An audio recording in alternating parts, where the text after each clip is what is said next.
അതെ, കഴിഞ്ഞ വീഡിയോയുടെ ബാക്കി ഭാഗങ്ങളാണ് കേട്ടോ ഈ വീഡിയോയിലുള്ളത്.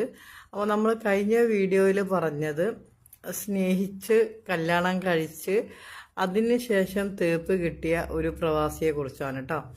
അപ്പം എനിക്ക് പറയാനുള്ളത് അവരെ പ്രണയമാണ്. ഫസ്റ്റ് നമുക്ക് പ്രണയം പറഞ്ഞു തുടങ്ങാം. പ്രണയം എന്ന് വെച്ചാൽ പണ്ടാറടങ്ങണ പ്രണയം, എവിടെയും കാണാത്ത തരത്തിലുള്ള ഒരു പ്രണയമായിരുന്നു കേട്ടോ അവരുടെ പ്രണയം. അവൾക്ക് വെറും 7ാം ക്ലാസ് പഠിക്കുന്ന പ്രായം. അപ്പോൾ എത്ര ആയിരിക്കും നിങ്ങൾക്കറിയാലോ. 7ാം ക്ലാസ് പഠിക്കുന്ന ആ സമയത്താണ് അവൾ ആദ്യമായി കണ്ടുമുട്ടുന്നത്. ഫസ്റ്റ് ഇംപ്രഷൻ ബെസ്റ്റ് ഇംപ്രഷൻ എന്ന് പറഞ്ഞ പോലെ പണ്ടാറടങ്ങണ നോട്ടത്തിൽ അവന് മനസ്സിലേക്ക് അടങ്ങാത്തൊരാഗ്രഹം പോലെ ഒരിഷ്ടം, ഒരാകർഷണം തോന്നി. പിന്നാലെ നടന്ന് ഇടങ്ങേറാക്കി വളച്ചെടുത്ത് സ്വന്തമാക്കാൻ വേണ്ടി ഒരുപാട് കഷ്ടപ്പാടുകളും ഒരുപാട് ബുദ്ധിമുട്ടുകളും ഒക്കെ സഹിച്ച് വീട്ടു പിടിച്ചും പ്രശ്നങ്ങളായും പിന്നെ